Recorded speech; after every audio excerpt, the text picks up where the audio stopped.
Hey everyone, welcome to my channel. तो ये है क्लास 6 की गुरुकुल वाणी रीडर की बुक, जिसमें हम आज करेंगे चैप्टर नंबर 2, नहले पर दहला। एक गांव में एक व्यापारी रहता था। व्यापारी मतलब जो बिजनेस करता है, ठीक है। वह बड़ा ही कंजूस और धूर्त था।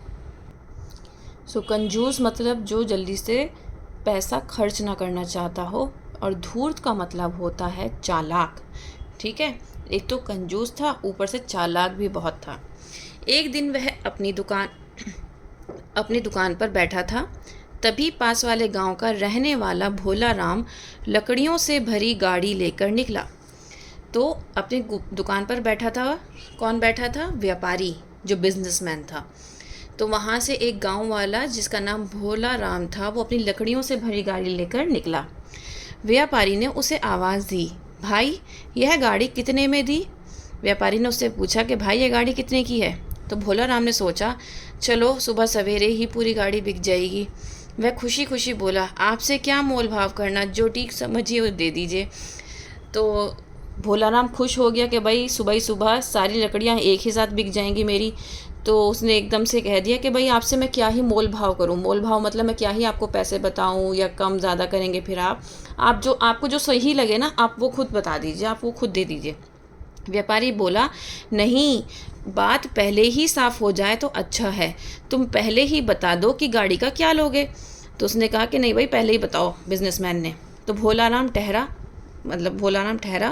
भोला भाला बोला, सेठ जी सवेरे सवेरे आपसे झूठ नहीं बोलूँगा। तो भोला राम जो था वो बहुत ही भोला भाला था। वो उसने कहा कि भाई मैं आपसे झूठ नहीं बोलूँगा, जो गाड़ी 6 रुपए की है पर आपको 5 रुपए में ही दे दूँगा, कि ये जो गाड़ी है ये 6 रुपए की है और मैं आपको 5 रुपए में दे दूँगा। व्यापारी मन ही मन खुश हुआ और बोला, 5 रुपए तो ज़्यादा है, पर तुम गरीब आदमी हो, 2 पैसे तुम्हारे पास ज़्यादा पहुंच ही गए तो मेरा कोई घाटा नहीं होगा। इतना कहकर व्यापारी उसी गाड़ी में बैठकर अपने घर की ओर चल पड़ा। अब व्यापारी ने क्या किया? व्यापारी ने उसे कहा कि भैया मुझे 5 रुपए में दे रहा है। तो इसने कहा कि भाई, क्योंकि वो बहुत ज़्यादा कंजूस था और चालाक भी बहुत था, तो उसने कहा कि भाई 5 रुपए तो बहुत ज़्यादा है इसमें, चलो तुम बहुत गरीब हो भोला राम, तो मैं तुम्हें दे ही देता हूँ। घर के अहाते में घुसते ही व्यापारी ने भोला राम को 5 रुपए पकड़ाए और स्वयं एक तरफ खड़ा हो गया। घर के अहाते में मतलब घर के अंदर घुसते ही, मतलब जो घर का जो आंगन होता है वहाँ घुसते ही उसने क्या किया, भोला राम को 5 रुपए दे दिए और खुद एक तरफ खड़ा हो गया। भोला राम ने गाड़ी खाली की और जैसे ही वह गाड़ी मुड़ने लगा, व्यापारी ने उसका हाथ पकड़ लिया। अब भोला राम ने क्या किया, सारी लकड़ियाँ निकाल के दे दी उसे, उसकी खाली कर दी। और जब वो गाड़ी मोड़ने लगा तो व्यापारी ने क्या किया, उसका हाथ पकड़ लिया। बोला, भाई ये गाड़ी और बैल तो अब मेरे हैं। उसने कहा कि भाई ये गाड़ी और बैल तो मेरे हैं। भोला राम हक्का बक्का होकर बोला। हक्का बक्का मतलब बहुत हैरान होकर, वो बहुत ही हैरान होकर बोला, सेठ जी गाड़ी और बैल आपके कैसे हुए? तो उसने कहा कि भाई सेठ जी, बात तो सिर्फ उसकी हुई थी लकड़ी की, क्योंकि भोला राम क्या था, वो बहुत भोला भाला था। उसको समझ में नहीं आया, क्योंकि सेठ ने क्या बात की थी भोला राम से, सिर्फ वो बार बार गाड़ी की ही बात कर रहा था, गाड़ी कितने की है। उसने ये नहीं कहा कि उसके अंदर जो लकड़ियाँ हैं वो कितने की हैं। लेकिन ये बात भोला राम समझ नहीं पाया। क्यों? मैंने तो गाड़ी का ही मोल किया था, मैंने पूछा था ना कि गाड़ी कितने की है। भोला राम की आंखों के आगे आगे अंधेरा छाने लगा। वह हाथ जोड़कर बोला, इतना अंधेरा ना कीजिए, 5 रुपए में कहीं गाड़ी और बैल आते हैं? तो ये बात किसने बोली? भोला राम ने बोली कि ऐसा मत कीजिए सेठ जी, क्या 5 रुपए में कोई इतनी गाड़ी और बैल आते हैं क्या? व्यापारी जरा गर्म होकर बोला, अंधेरा तुम करते हो या मैं? 5 रुपए में गाड़ी और बैल नहीं आते तो तुम अपना भाव बताते, मैं तो तुम्हारे बताए भाव के ही पैसे दे रहा हूँ। तो व्यापारी ने अब गुस्से से बोला कि भाई 5 रुपए में अगर ये नहीं आते तो तुमने मुझे 5 रुपए बताए क्यों थे? मैंने तो तुमसे ही पूछा था। बेचारा भोला राम रोने गिड़गिड़ाने लगा, सेठ जी मुझ गरीब पर दया कीजिए, गाड़ी का मतलब तो हमेशा लकड़ियों से ही होता है, गाड़ी और बैल आप ले लेंगे तो मैं भूखा मर जाऊंगा। तो भोला राम ने बताया, भाई आपने बार बार गाड़ी की बात की थी, तो यहाँ पर गाड़ी का मतलब लकड़ियों से होता है, क्योंकि मैं लकड़ियाँ बेचता हूँ। तो गाड़ी और बैल अगर आप ले लोगे तो मैं तो भूखा मर जाऊंगा, क्योंकि यही मेरी रोजी है। बैलों को हाँकते हुए व्यापारी बोला, यह सब तो पहले सोचा होता।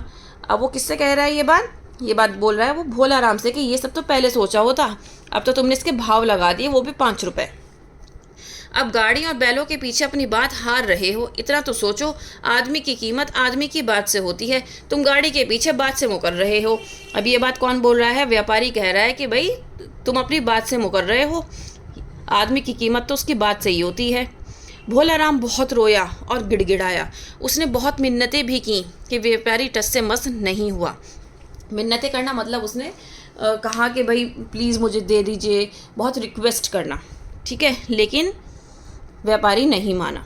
पूरे गांव में बात फैल गई कि पड़ोस के गांव के व्यापारी ने भोला राम के बैल और गाड़ी रख लिए। धीरे धीरे यह बात गांव के एक होशियार व्यक्ति रामधनी के पास भी पहुंची। अब गांव में एक होशियार व्यक्ति भी रहता था जिसका नाम था रामधनी, उसके तक भी ये बात पहुंच गई।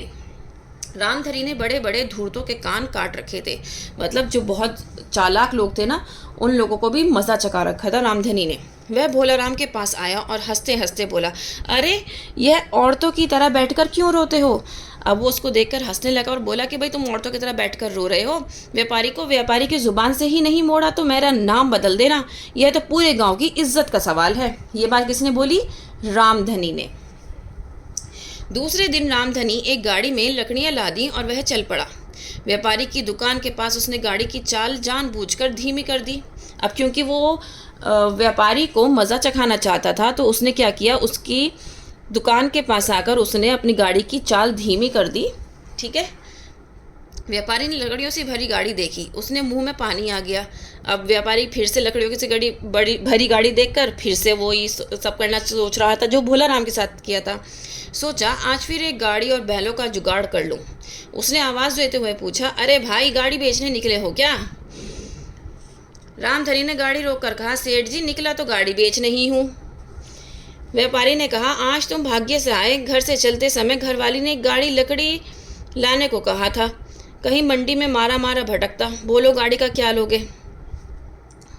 व्यापारी ने कहा कि आज तुम भाग्य से आए हो, घर से चलते हुए घरवाली मतलब उसकी बीवी ने कहा था कि एक गाड़ी लकड़ी लेके आना, तो मैं मंडी जाने से तो बेहतर ही है कि मैं तुमसे ले लूँ। रामधनी ने अनजान बनते हुए कहा, सेठ जी मैं तो अनपढ़ आदमी हूँ, चलते समय बेटे ने कहा था कि 2 मुट्ठी रुपयों में गाड़ी बेचना, सो आप उतने रुपए ही दे दीजिए। अब उसने क्या कहा, बहुत चालाकी से उसने भी आंसर दिया रामधनी ने कि मेरे बेटे ने कहा था मुझे 2 मुट्ठी पैसे देना। व्यापारी ने मन ही मन सोचा, 2 मुट्ठी का क्या, एक मुट्ठी में 1 रुपये का ही रखकर उसे दे दूंगा। तो ये किसने सोचा? ये व्यापारी ने सोचा। यह सोचकर व्यापारी, आज तो 2 रुपये में ही गाड़ी हाथ लग जाएगी, यह सोचकर व्यापारी बोला, अरे एक गाड़ी के 2 मुट्ठी रुपये, इतना अंधेरा मत करो। ये बात किसने बोली? व्यापारी ने बोली कि भाई मतलब वो अपनी झाड़ रहा था, बिजनेसमैन है ना, तो वो अपनी वो के दिखाना नहीं चाह रहा था कि वो कंजूस है, तो क्या कह रहा था, अरे बस इतनी सस्ती तुम वो लोगे, ऐसे भी क्या हो गया? रामधनी बोला, मुझे तो जो घरवाली ने कहा वह आपसे कह दिया, अब आपकी मर्जी हो तो लीजिए वरना मोल भाव में करता नहीं। तो रामधनी ने कहा कि भैया जो मेरी बीवी ने कहा मैंने बोल दिया, अब आपकी मर्जी, आपको लेना हो तो ले लीजिए। व्यापारी मुनीम के भरोसे अपनी दुकान छोड़कर गाड़ी में आ बैठा और बोला, चलो सवेरे सवेरे मैं भी हुज्जत नहीं करता। तो मुनीम कौन होता है? मुनीम वो होता है जो हिसाब किताब रखता है। हुज्जत का मतलब होता है बहस ना करना, मोल भाव ना करना, ठीक है। 2 पैसे कम ज़्यादा ले जाओगे तो कौन सा यहाँ घाटा पड़ जाएगा। ये बात कौन बोल रहा है? ये व्यापारी बोल रहा है। व्यापारी के अहाते में घुसकर रामधनी ने गाड़ी खाली की और कहा, दीजिए अब 2 मुट्ठी रुपये। व्यापारी घर के अंदर गया और 2 रुपये लेकर आया। उसने 1 रुपया एक मुट्ठी में रखा और देने लगा। वह मुट्ठी खोलने ही वाला था कि रामधनी ने कसकर उसकी मुट्ठी पकड़ ली। उसने अपनी जेब में से एक तेज चाकू निकाला, फिर बोला, सेठ जी मुट्ठी क्यों खोलते हो? मैं तो 2 मुट्ठी रुपये मांगे हैं, मुट्ठी तो अब मेरी है।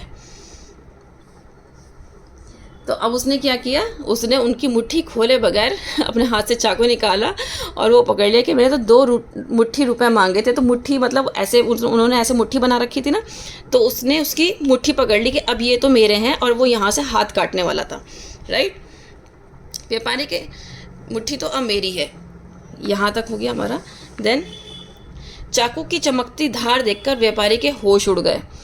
वह बोला, यह क्या करते हो? 2 मुट्ठी रुपए का मतलब तो 2 मुट्ठी भर रुपए हुए ना, मुट्ठियाँ उसमें कहाँ से आ गईं? रामधनी बोला, सेठ जी अगर गाड़ी भर लकड़ी का मोल करते समय गाड़ी और बैल आ सकते हैं तो मुट्ठी भर रुपए में मुट्ठियाँ भी आ सकती हैं। अब तो व्यापारी को दिन में ही तारे नजर आने लगे। वह हाथ जोड़कर बोला, मुझे माफ़ करो, वह रही गाड़ी और वह रहे बैल। रामधनी उसे आसानी से छोड़ने वाला नहीं था, क्योंकि जिस तरीके से व्यापारी ने भोला राम की बैल लिए थे, उसी तरीके से रामधनी ने व्यापारी को जकड़ा, व्यापारी को पकड़ा। वह हंसते हंसते बोला, सेठ जी आदमी तो वचन के पीछे जान तक दे देता है, आप ही की मुट्ठियाँ देने में गिड़गिड़ा रहे हैं। आदमी की कीमत तो बात से ही होती है, आप बात में यूं मुकर जाएंगे तो गांव में आपकी क्या इज्जत रह जाएगी। जो बातें व्यापारी ने भोला राम को बोली थी, आज रामधनी व्यापारी को वही बातें दोहरा रहा है। रामधनी ने चाकू को हौले से कलाई पर फेरने का नाटक किया तो व्यापारी चीख चीख कर रोने लगा, अरे ये गाड़ी बैल लकड़ी सब ले जा, जो रुपए दिए सो दे दिए, उन्हें भी वापस नहीं लूँगा, मेरा पीछा छोड़। रामधनी उसे ज़िंदगी भर के लिए सबक सिखा देना चाहता था। उसने कड़क आवाज़ में कहा, अब अगर आप पीछा छुड़ाना चाहते हैं तो 1000 रुपये रख दें। यूँ तो वचन का मोल रुपयों से चुकाया नहीं जा सकता, फिर भी आप 1000 दे देंगे तो मैं आपका पिंड छोड़ दूंगा। ये किसने बोला? रामधनी ने।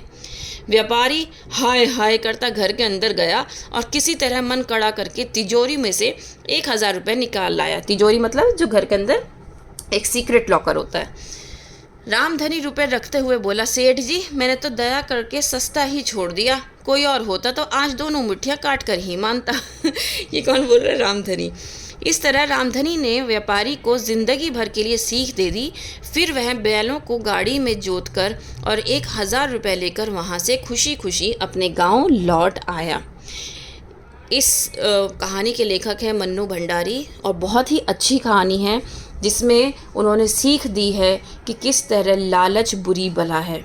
एक लालच ने व्यापारी का बहुत बड़ा नुकसान करा दिया। उम्मीद करती हूँ कि ये आपको चैप्टर समझ में आया होगा। Please like share and subscribe. That's all. Thank you.